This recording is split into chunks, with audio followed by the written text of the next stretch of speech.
Study 1.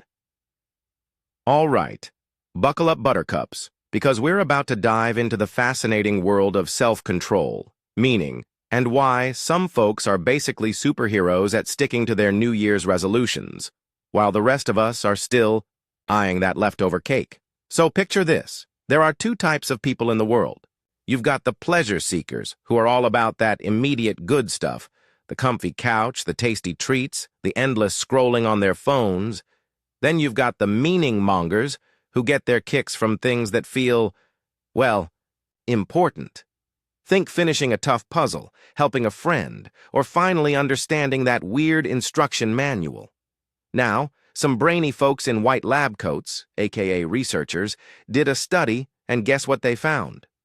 People who are really good at self-control, the ones who can resist that extra slice of pizza or actually go to the gym, they tend to be the meaning mongers. They'd rather do something that feels significant than just something that's fun in the moment. Meanwhile, the pleasure seekers, they're off chasing those instant giggles and yummy sensations. Why does this matter? Well, it might explain why those super self-controlled people seem to ace life. They're the ones crushing it at work, eating their veggies, and somehow maintaining actual adult relationships. Self-control helps you say no to distractions and yes to your long-term goals. For ages, scientists thought these self-control gurus were just really good at gritting their teeth and bearing the boring stuff. Like they had some secret superpower to just tolerate discomfort. But this new study suggests something different. Maybe they actually enjoy the boring stuff because it feels meaningful to them.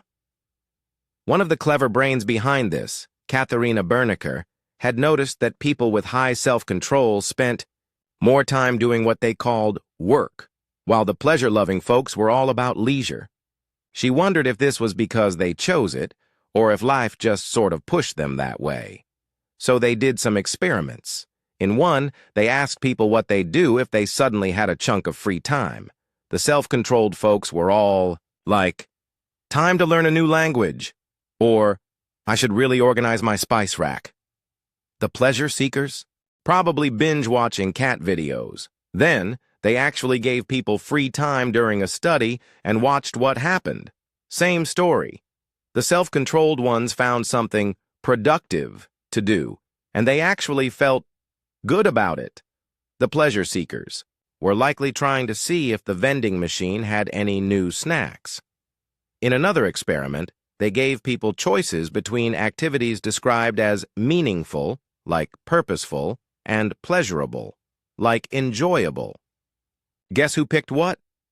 The self-controlled crowd went for meaning, while the pleasure posse went for, well, pleasure. Shocking, I know. The big takeaway? It seems like people with high self-control aren't just forcing themselves to do the hard stuff. They genuinely value and find satisfaction in activities that feel meaningful. It's like their brains are wired to get a little happy buzz from a job well done, even if it doesn't involve rainbows and unicorns. Interestingly, both groups, the self-controlled and the pleasure seekers, felt satisfied with how they spent their time. But the flavor of that satisfaction was different. The pleasure seekers felt more joy, while the self-controlled folks felt more meaning. It's like the difference between a sugar rush and a deep, comforting feeling of accomplishment. So, what's the big deal? Well, this research suggests that maybe the key to better self-control isn't just about willpower and resisting temptation. Maybe it's about finding the joy in meaningful activities. Instead of just telling ourselves no to fun stuff, maybe we should try to find the fun, or at least the satisfaction, in things that actually matter in the long run. The researchers admit they can't say for sure if self-control causes a preference for meaning, or if it's the other way around. Maybe being good at self-control just allows you to stick with those meaningful but sometimes challenging tasks long enough to actually experience the good feelings that come with them. Or maybe that craving for meaning is what gives you the oomph to have more self-control in the first place. It's a bit of a chicken and egg situation. But the cool thing is, this opens up a new way of thinking about self-control. Instead of just focusing on how to avoid the fun stuff, maybe we should focus on how to make the meaningful stuff feel more rewarding. Who knows? Maybe we can all become a little more like those self-control superheroes after all. And maybe even enjoy organizing our spice racks a little bit. Okay, maybe not enjoy, but at least feel a sense of profound accomplishment afterwards. And that's something, right? Study 2. All right, gather round, folks, because we're about to talk about ADHD memories and why some brains are like a popcorn machine for random flashbacks. So, you know how sometimes a smell or a song will suddenly yank you back to that awkward middle school dance or that time you tripped over your own feet in front of your crush. Those are involuntary memories, little uninvited guests popping into your brain party. Well, some brainy boffins, again, the researchers in white coats, decided to investigate if these unannounced memory visits are more common for people who have symptoms of ADHD. Think of ADHD like having a brain that's a bit like a hyperactive puppy, easily distracted, bouncing from one thing to another. Now you'd think with all that brain bouncing, memories would just get lost in the chaos, right? But hold your horses. These researchers found that people reporting ADHD symptoms actually had more of these spontaneous memory pop-ups in their daily lives. And to add insult to injury, these memories were often described as less happy and more like a broken record, playing the same old, not-so-fun moments over and over. The scientists were scratching their heads about this. Past studies on ADHD and mind-wandering, that lovely pastime of letting your thoughts drift off to what you're having for dinner, were pretty clear. But when it came to these surprise memory attacks, the results were all over the place. Some studies hinted that distractibility meant more random memories, while others in the lab said, nope, no connection here. The clever clogs behind this new study suspected that maybe those boring lab tests weren't capturing what's really happening in the wild, chaotic world of everyday life. So, they cooked up a couple of experiments to see what's what. Experiment 1.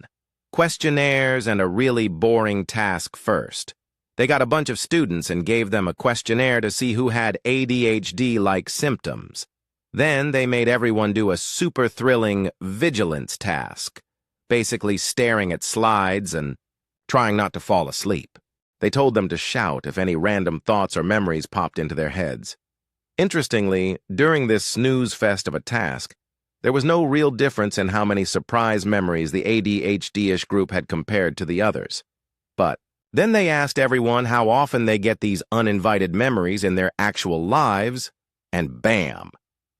The folks with more ADHD symptoms said it happened way more often, and those memories were generally a downer and kept repeating. This suggested that maybe lab tasks are just too, well, tame to see the real differences. Experiment 2. The Diary of Unwanted Memories. So, for round 2, they got a new bunch of people, students and regular folks, and, you guessed it, gave them the ADHD symptom questionnaire. But this time, instead of a boring slideshow, they made them carry around a little diary for 2 whole days. Their mission? Jot down every single time a random memory barged into their brain. They had to note, when it happened, how old they were in the memory, and how happy or sad it was. And guess what? The diary didn't lie. The people with more ADHD symptoms reported nearly twice as many of these unexpected memory visits compared to those without. Plus, just like in the first study, these memories tended to be on the gloomy side. However, the diary didn't show any difference in how often these memories repeated or how focused they were when the memory appeared. So, what's the big brainy conclusion? Basically, it looks like people with ADHD symptoms really do experience more of these spontaneous memory sneak attacks in their everyday lives. The researchers think that the super-focused nature of lab tasks might actually help people with ADHD keep their minds on track, suppressing those random memories that would usually pop up when things are less structured. Or maybe the lab task made everyone else have more random memories, hiding the difference. The diary method, on the other hand, gave a more realistic peek into the brain's memory habits in the real world. Since people were writing things down as they happened, it probably gives a truer picture of what's going on. Of course, there's always a but. The researchers did point out a few things to keep in mind. Firstly, the participants weren't officially diagnosed with ADHD, just scored high on a symptom checklist. So, future studies with actual diagnosed folks would be even more solid. Secondly, they relied on people to tell them about their memories, which isn't always perfect. People with ADHD might, for example, lose track of how often a memory repeats. And with the diary, people might have just forgotten to write some memories down, especially if they were happening all the time. The big picture. Understanding the brain's popcorn machine. Despite these little hiccups, this study adds to the growing evidence that people with ADHD symptoms have more spontaneous mental events, whether it's their mind wandering off to the land of daydreams. Study 3.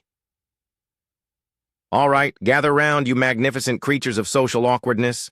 Have you ever heard friends casually mention a fun plan, like hitting up a quirky flea market or finally seeing that movie with the ridiculously ripped superhero? And you secretly yearn to tag along, but your brain slammed on the brakes with a big fat nope, you'll be a nuisance? Well, guess what? You're not alone, and science has your back. Some brainy folks, yes, them again, the researchers, dove deep into this very relatable struggle, the should I butt in dilemma of social invitations. And after 8 whole studies involving a gazillion people, okay, maybe just thousands, but still, they discovered something pretty darn interesting. We massively underestimate how welcome our little "hey, can I come too?" might actually be. Because of this hesitation, we're basically missing out on fun times that our pals would have happily included us in. Talk about a social FOMO generator. The lead brain behind this, Professor Givey, got curious after studying how people feel when their invitations get a polite, "no thanks." He thought, what about the other side of the coin? What happens when we want to join their coin toss of fun, but our inner worrywart throws a tantrum? This whole idea of self-inviting, boldly asking to join the party instead of waiting for a formal scroll delivered by a tiny, winged messenger, is something we all kind of get. But surprisingly, it hasn't been poked and prodded much by science. So, Professor Givey and his crew set out to see if our reluctance to ask matches how much the plan makers would actually want us there. They also wanted to peek into the mental gymnastics happening on both sides of this social tightrope walk. The Great Social Experiment Extravaganza in 8 parts. To get to the bottom of this, they ran not 1, not 2, but 8 different studies. Think of it like a social Olympics. Some were about recalling awkward past moments, while others were all about what-if scenarios. In the first study, they asked 340 people to think back to times they either self-invited themselves or got asked to join someone else's shenanigans. These ranged from epic adventures to just chilling at the park. The researchers then used fancy computer software to analyze the emotional vibes of their stories. Were they filled with sunshine and rainbows, or more like a gloomy Monday morning? Later, studies got more specific. They randomly assigned people to be either the wannabe joiner or the plan-haver. They'd then throw hypothetical social curveballs, like a friend mentioning a cool concert, and ask the joiners how likely they'd be to ask to come, and the havers how they'd feel if someone did. They even measured how annoyed the havers thought they'd be by a self-invite. Spoiler alert, way less annoyed than the joiners imagined. The shocking truth, they actually want you there. Probably. Across almost all the studies, the results were pretty consistent. The folks imagining themselves wanting to join were way more hesitant to ask than the plan makers said they'd prefer. For example, in one study, only about half of the potential joiners said they'd ask, while a whopping 92% of the plan makers were like, "Yeah, come on down." This gap was huge, even when the plan makers had invited the hesitant friend before, or when there were no real logistical nightmares involved. Professor Givey himself was pretty surprised by this, saying the difference in opinions was quite large. Translation: we're overthinking this big time. Why the hesitation nation? So why do we turn into social ninjas, silently longing to join but too scared to make a move? The research pointed to two main culprits. The annoyometer is broken. We tend to wildly overestimate how irritated our friends will be if we ask to join. We imagine eye rolls and sighs when they're probably just thinking, oh, hey, more the merrier. The deliberate exclusion delusion. We often wrongly assume that our friends have already thought about inviting us and then made a conscious decision not to. This feels like a social slap in the face, even if it never actually happened. In reality, they were probably just focused on who they were inviting due to logistics, or just didn't even think about extra people yet. This mistaken belief that we were intentionally left out fuels our reluctance to self-invite. The researchers linked this to our natural tendency to be a bit self-centered. We think people think about us more than they do, and our fear of rejection, because nobody likes feeling like the unwanted pizza crust. This makes a simple question feel like a high-stakes emotional gamble when it really isn't. Further experiments confirmed that this chain of thought, they deliberately didn't invite me and they'll be annoyed if I ask, is a major reason why we stay silent.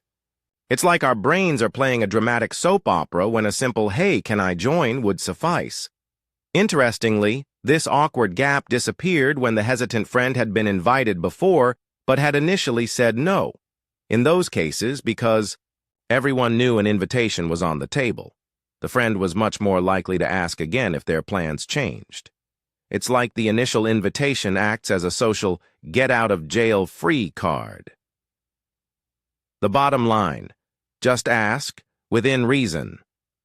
So, the big takeaway here is that most of the time, it's way less awkward to ask to join plans than we build it up to be in our heads.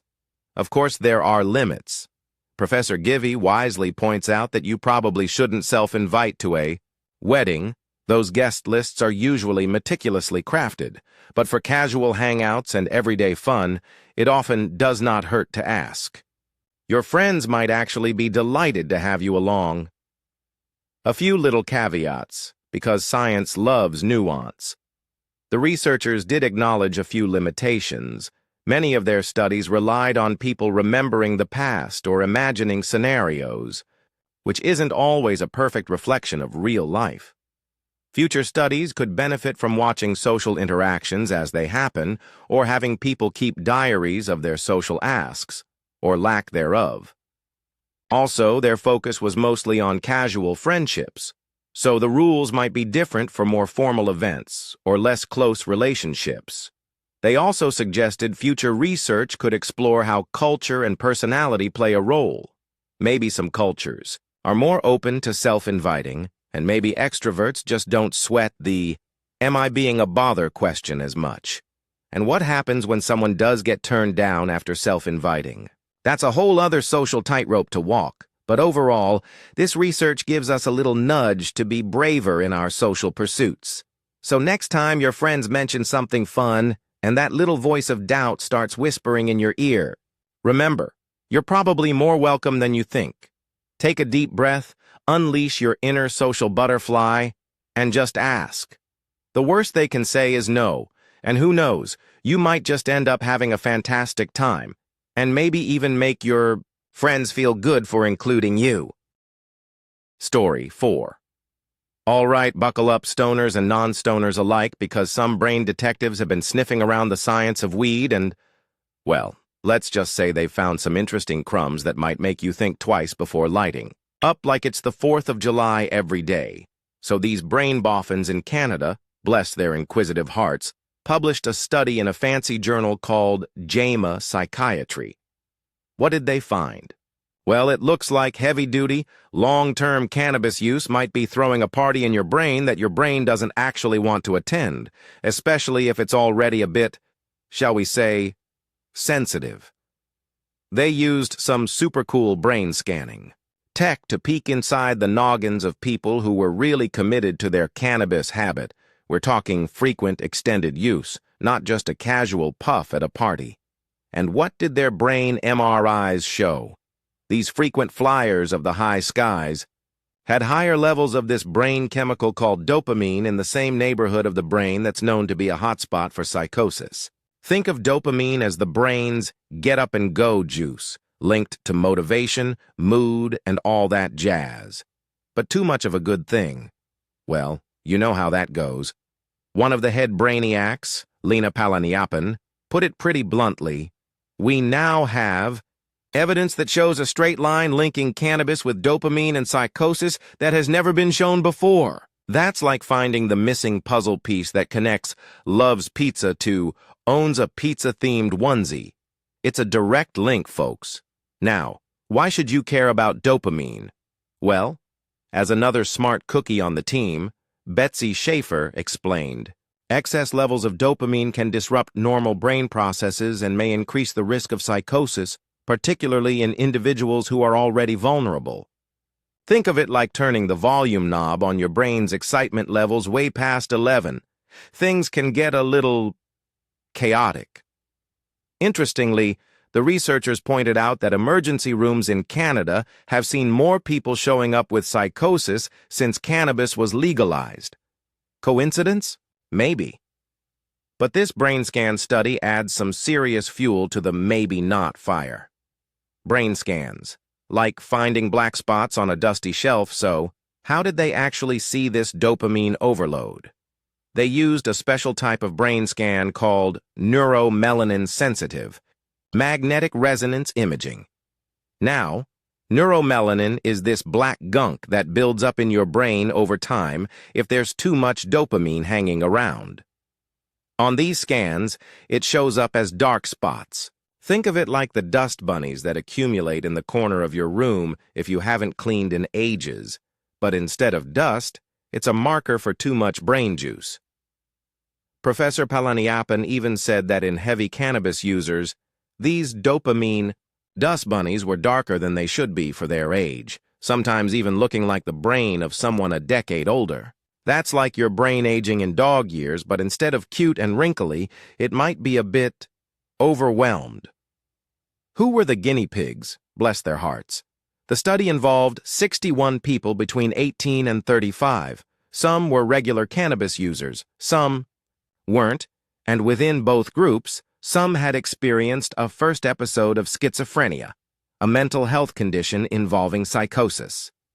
They all showed up at the Prevention and Early Intervention Program for Psychosis, PEP, which, let's be honest, doesn't sound like a fun place to spend your Tuesday afternoon.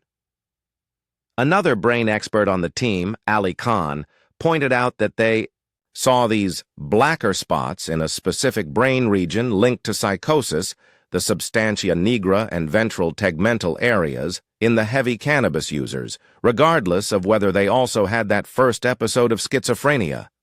That's a pretty strong hint that the weed might be playing a role all on its own. The smoking gun for a smoky habit. Dr. Julie Richard, another psychiatrist involved, called this research the smoking gun for what they've been seeing in clinics. She mentioned seeing young folks having brief cannabis-induced psychotic episodes that then lead to much bigger problems down the line. It's like that first little spark that can eventually turn into a full-blown bonfire. She even talked about trying to show these young people the brain scans, hoping to scare them straight by showing them the actual impact on their precious gray matter. Think of it as a "this is your brain on drugs" commercial, but with real-life MRI images instead of a frying egg. The moral of the story. According to the scientists, Betsy Schaefer emphasized that this study helps explain the how behind the link between cannabis and mental health risks. It's not just some vague association. There's a potential biological mechanism at play. This means we all need to be more aware, especially since weed is becoming more common after legalization. The researchers are hoping this study will lead to more research and better public health guidelines for safer cannabis use, or maybe, less use in general, especially for younger folks.